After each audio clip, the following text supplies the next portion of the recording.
C'est l'été, c'est le temps des petits fruits, c'est le temps ou jamais de vous concocter des glaces maison et puis de faire plaisir à toute la maisonnée, des plus petits aux plus grands. Tout le monde va être ravi. Pour ce faire, il faut vous munir, il faut vous acheter une sorbetière ou l'emprunter à votre meilleur ami. En fait, il y a 3 modèles de sorbetières sur le marché. En fait, il y a plus que 3 modèles, mais il y a 3 types.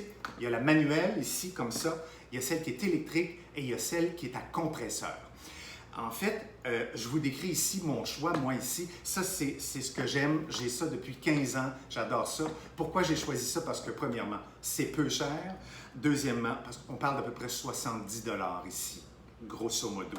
Ensuite de ça, il n'y a pas rien d'électrique, il n'y a pas de moteur, ça ne peut pas briser. J'adore ça.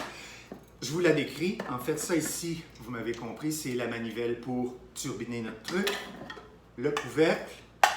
Ensuite de ça ici, très important, ça ici, ce sont nos petites spatules qui vont nous permettre justement de turbiner notre glace maison et puis d'en faire un beau résultat. Je vous en reparle tantôt. Et le truc le plus important, c'est ça ici, c'est la partie la plus importante, c'est ce qui va vous permettre de faire une glace.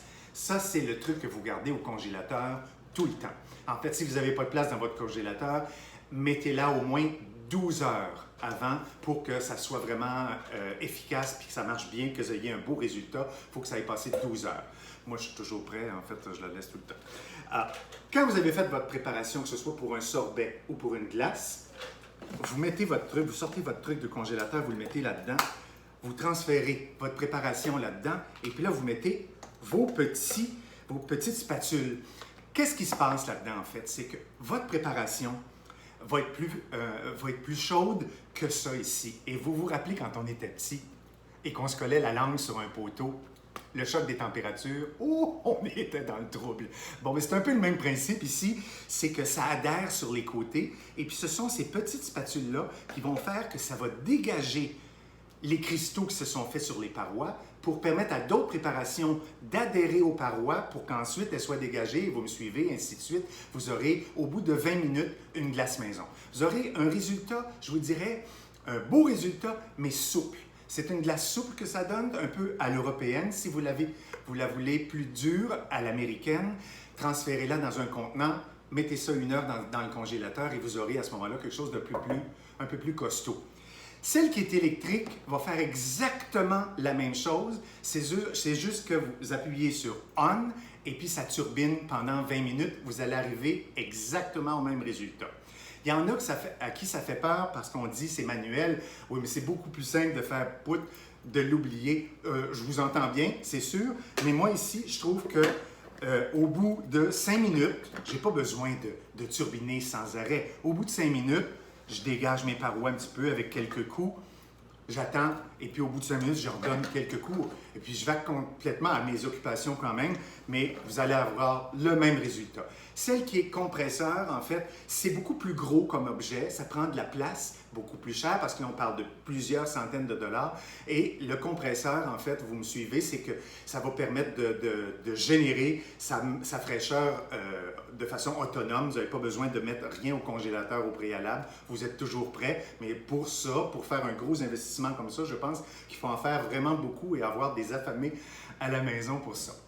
Maintenant, le moment est venu de la servir, la glace. Il y en a qui vont dire « Ah, mais je suis bien équipé, j'ai une cuillère à glace. » Je m'excuse, je ne veux pas vous brusquer, mais ce n'est pas une cuillère à glace. Ça, c'est une cuillère à portionner. En fait, ça sert à faire des biscuits, des muffins, des belles boulettes de viande de taille toute égale partout, tout le temps. C'est vraiment super, mais ce n'est pas pour la glace. Si vous voulez vous en servir, et je ne vous blâme pas parce que ça donne un beau résultat, ça donne une belle boule, mais servez-vous d'un récipient, d'un verre d'eau chaude entre les portions pour aller la déposer pour qu'elle devienne un peu plus chaude, pour que ça puisse se dégager plus facilement.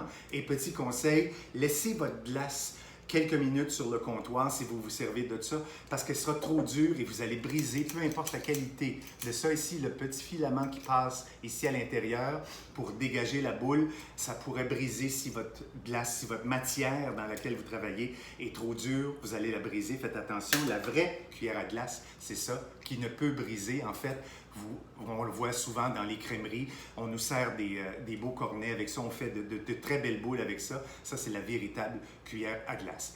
Voilà, vous savez tout sur les sorbetières. Je vous souhaite un bon été et puis faites plaisir aux vôtres. Faites-vous des glaces maison. Au plaisir.